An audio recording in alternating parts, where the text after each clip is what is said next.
Hello बच्चों, मैं doctor Sunita Nandal कक्षा 12 के लिए पद भाग में गोस्वामी तुलसीदास द्वारा रचित कवितावली और लक्ष्मण मूर्छा राम विलाप के अभ्यास के प्रश्नोत्तर लेकर आई हूँ। आइए पढ़ते हैं। कवितावली के उद्धृत छंदों के आधार पर स्पष्ट करें कि तुलसीदास को अपने युग की आर्थिक विषमता की अच्छी समझ है।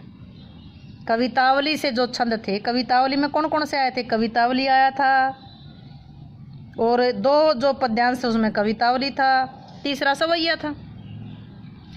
तो उसमें बताना है कि तुलसीदास को अपने युग की आर्थिक विषमता की अच्छी समझ है।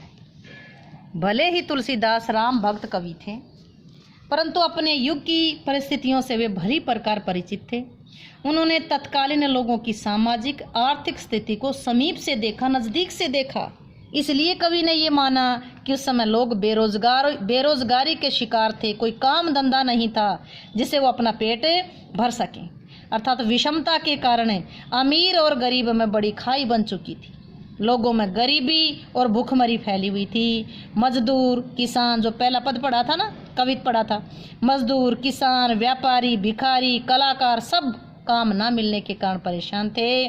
गरीबी के कारण लोग छोटे से छोटा काम करने को भी तैयार थे। तुलसीदास ने लोगों की आर्थिक दुर्दशा को देख करके कवितावली के छंदों में उस आर्थिक विषमता का यथार्थ वर्णन किया है। जो उन्होंने समाज में देखा उसको अपने कविता के माध्यम से लोगों की स्थिति को उजागर किया है। अगला है पेट की आग का शमन।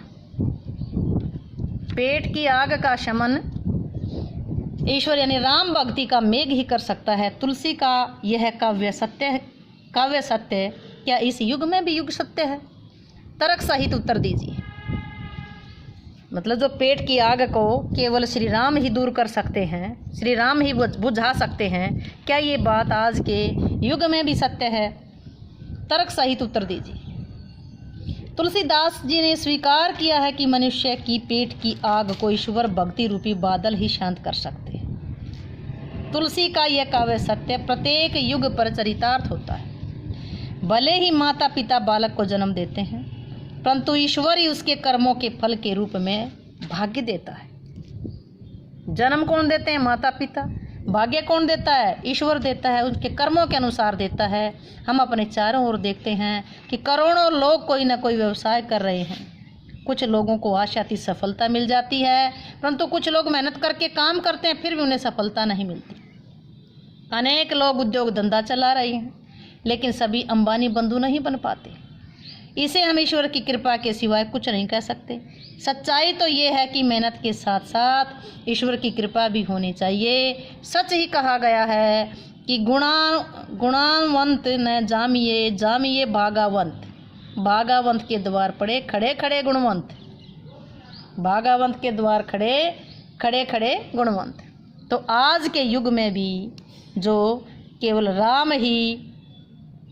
राम रूपी भक्ति यानी कि राम भक्ति का बादल ही लोगों की पेट की आग को बुझा सकता है, इसमें राम कर के प्रति आस्था दिखाई गई। नेक्स्ट, तुलसी ने ये कहने की जरूरत क्यों समझी कि दूत कहो, अवधूत कहो, रजपूत कहो, जो लाकहु कहो, काहू की बेटी सो बेटा ने ब्याह, काहू की जात बिगाड़ न सो। इस सवैया में काहू के बेटा सो बेटी ने ब्याह कहते तो सामाजिक अर्थ में क्या परिवर्तन होते? देखिए, ध्यान दीजिएगा। ये तो काहू की बेटी सो बेटा ने ब्याह हो, अगर इसकी जगह काहू के बेटा सो बेटी ने ब्याह कहते तो सामाजिक अर्थ में क्या अर्थ बदलता? यदि तुलसीदास काहू की बेटी से बेटा ने ब्याह की जगह काहू के बेटा से बेटी ने ब्याह कहते तो सामाजिक अर्थ में अंतर जा जाता। प्राय विवाह के बाद बेटी अपने पिता के परिवार को छोड़ करके पति के गोत्र में को अपना लेती है, पति के घर जाती है।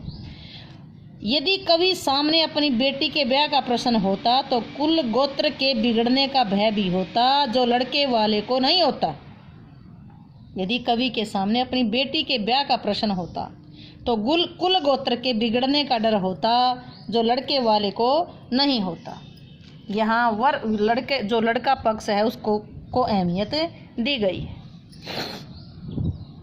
अगला देखते, दूत कहो, अवधूत कहो, यही पैरा है। वाले छंद में ऊपर से सरल और निरी दिखलाई पड़ने वाले तुलसी की भीतरी असलियत एक स्वाभिमानी भगत हृदय की है। इस बात से आप कहाँ तक सहमत हैं? वे ऊपर से निरी दिखने वाले हैं लेकिन अंदर से स्वामी भक्त हैं। इस सवैये में कवि की सच्ची भक्ति भावना, उनके स्वाभिमानी स्वभाव का पता चलता है। वे स्वयं को सरनाम गुलाम है राम को कह करके अपनी दीनता हीनता प्रकट करते हैं। इससे पता चलता है कि राम के सच्चे भक्त हैं। उनमें समर्पण की भावना भी है। परंतु धूत कहो अवधूत कहो, इस छंद को पढ़ने से पता चलता है कि वे स्वाभिमानी भक्त थे। उन्होंने किसी भी कीमत पर अपने स्वाभिमान को कम नहीं होने दिया। अपने स्वाभिमान को बचाने के लिए कुछ भी कर सकते हैं। लोगों ने उन पर कटाक्ष किए, उन्होंने उसकी परवाह नहीं की। इसलिए अपने निंदकों को, जो निंदा करते हैं, बुराई करते हैं, उनको स्पष्ट करते हैं कि उनके बारे में जिसे जो कुछ कहना है वो कहे, उसे किसी से कोई लेना देना नहीं। अगला देखते हैं। मम हित लागी तजेऊ पितु माता, सहेऊ विपिन हम आतप बाता, जो जन तेऊ बन बंधु बिछेऊ, पितु वचन मन तेऊ नहीं ओहु। व्याख्या करें। इस पद में श्री राम अपने भाई लक्ष्मण को मूर्छित देख करके दुखी हो जाते हैं। हनुमान संजीवनी बूटी लेकर गए हुए थे, आधी रात हो गई लेकिन फिर भी नहीं आए। और सुबह तक प्रातःकाल तक का उपचार का जो समय है प्रातःकाल तक का है। अपने भाई लक्ष्मण के प्राणों का खतरा देख करके व्याकुल उठते हैं। मूर्छित लक्ष्मण क्या कहते हैं कि लक्ष्मण को कहते हैं कि मेरी भलाई के लिए तूने माता पिता को छोड़ दिया और वन में आकर के सर्दी गर्मी और तूफानों को सहन किया। अगर मैं ये जानता कि वन में भाई से बिछड़ूंगा तो मैं अपने पिता के वचनों का कभी भी पालन नहीं करता, अर्थात कभी भी वनवास को स्वीकार नहीं करता। जथा पंख बिनु खग अतिहीना, मणि बिनु फन करवर करहीना, असम जीवन बंधु बिनु तोही, जो जड़ देव जियावी मोही। राम लक्ष्मण को कहते हैं कि तुम्हारे बिना मेरी स्थिति उसी प्रकार हो जाए जिस प्रकार बिना पंखा पक्षी अत्यधिक दीन होता है, बिना मणि का सांप और बिना सूंड का हाथी अत्यधिक दीनहीन हो जाता है। उसी प्रकार विधाता अगर मुझे जीवित भी रखना चाहे तो मैं तुम्हारे बिना मेरा जीवन भी इसी प्रकार दीनहीन हो जाएगा। अगला देखिए। मांग के खैबो मसीद को सोईबो, लेबो को एक न देबो को दो। तुलसीदास जी कहते हैं। इस पद में तुलसीदास जी के स्वाभिमानी डरता का वर्णन किया गया कि मुझे निंदकों का कोई डर नहीं, चाहे कोई कुछ कहे, नहीं मुझे कुछ अपना जीवन बिगड़ने का डर है कि मांग के खाता हूँ, मस्जिद में सो जाता हूँ। मांग के खाता हूँ, मेरे पास कोई धन संपत्ति नहीं है, मुझे किसी की धन संपत्ति भिक्षा मांग करके पेट भरता हूँ, मस्जिद में सो लेता हूँ। मुझे ना किसी से कुछ लेना है ना किसी का कुछ देना है, अर्थात मुझे किसी की कोई चिंता नहीं है। मेरी जिंदगी फक्कड़ है, मैं अपने आप में मस्त हूँ। ऊंचे नीच कर्म धर्म अधर्म करी, पेट ही को पचत बेचत बेटा बेट की। इसमें उस समय की आर्थिक विषमता का वर्णन किया गया है। सबके व्यापार चौपट हो चुके थे। पेट की आग को शांत करने के लिए मनुष्य को काम धंधे की जरूरत थी, लेकिन काम धंधा सबका ठप हो चुका था। पेट की आग इतनी भयंकर होती है कि लोग ऊंचे नीचे कर्म करते हैं, धर्म अधर्म करते हैं पेट को भरने के लिए। यहाँ तक ये ऐसी स्थिति थी कि धर्म अधर्म करने को तैयार हो जाते थे, यहाँ तक कि बेटे बेटियों तक को भी बेच देते थे। ये स्थिति तुलसी के युग में थी और आज भी है। यही तुलसीदास जी ने दिखाना चाहा है। भ्रातृ शोक में हुई राम की दशा को कवि ने प्रभु की नरलीला की अपेक्षा सच्ची मानवीय अनुभूति के रूप में रचा है। क्या आप इस बात से सहमत हैं? भी भाई के शोक में जो राम की दशा हुई थी वो प्रभु की नरलीला की अपेक्षा सच्ची मानवीय अनुभूति के रूप में रची है। आप क्या इस बात से सहमत है? तर्कपूर्ण उत्तर दीजिए। यह बात अपने आप स्पष्ट हो जाती है कि लक्ष्मण की मूर्छा पर शोकग्रस्त होकर विलाप करने वाले राम भगवान नहीं हो सकते। कवि का यह कहना सही प्रतीत होता है कि भगवान के रूप में नरलीला कर रहे हैं। यदि वे ऐसा करते तो उनका प्रत्येक वचन मर्यादित होता। जब कोई मनुष्य अत्यधिक शोकग्रस्त होता है तो वह असहाय होकर के दुख में रोने लगता है। राम के द्वारा यह कहना कि यदि उन्हें पता होता कि वन में उसका भाई का वियोग हो जाएगा तो पिता की आज्ञा का पालन नहीं करते। यह कहना कि पत्नी तो आती जाती रहती हैं, ये बात तो सच्ची मानवीय अनुभूति के रूप में प्रकट हुई हैं। इसे हम नरलीला नहीं कह सकते, ये तो एक वास्तविकता दिखाई गई। अगला है। शोकग्रस्त माहौल में हनुमान के अवतरण को करुण रस में वीर रस का आविर्भाव क्यों कहा है? जब सुषेण वैद्य ने ये कहा था कि अगर सुबह होने तक संजीवनी बूटी मिल गई तो लक्ष्मण बच सकता है, अन्यथा उसकी मृत्यु हो जाएगी। आधी रात बीत चुकी थी, हनुमान अभी तक लौट कर नहीं आए थे। सारे भालू वानर सेना घबराई हुई थी। राम भी लक्ष्मण की मृत्यु के डर के कारण घबरा गए थे। भावुक होकर के रोने लगते, विलाप करने लगते हैं। लेकिन इसी बीच हनुमान जी संजीवनी बूटी लेकर पहुंच जाते हैं। तो हनुमान को देखकर राम के विलाप में आशा और उत्साह का संचार हो गया। पहले करुणा रस था, हनुमान के आते वीर रस में का समावेश हो गया, क्योंकि अब ये उम्मीद बन गई थी कि लक्ष्मण होश में आ जाएंगे, फिर रावण पर विजय प्राप्त की जा सके। जहु अवध कौन कवन मुँह लाई, नारी हेतु प्रिय भाई गवाई। बरु अपजस हूँ जग माई, नारी हानि विशेष क्षति नाही।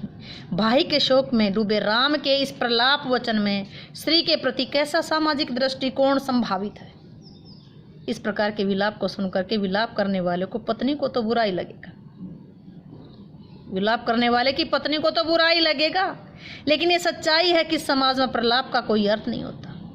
यह शोक से व्यतीत एक व्यक्ति की उक्ति है, इसे यथार्थ नहीं समझना चाहिए। सामाजिक दृष्टि से कथन बुरा लग सकता है, लेकिन यह यथार्थ है। मनुष्य के लिए भाई और पत्नी में भाई का कोई विकल्प नहीं होता, पत्नी का विकल्प हो सकता है।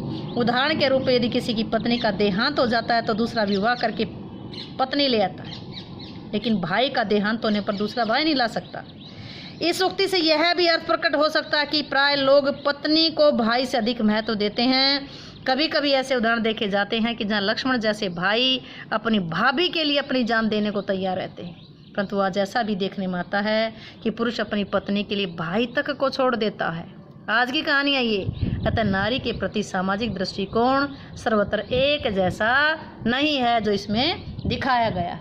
उम्मीद है कि ये प्रश्न आपको समझ आए होंगे। समझ आए हों तो वीडियो को लाइक करें, शेयर करें, चैनल को सब्सक्राइब करना ना भूलें।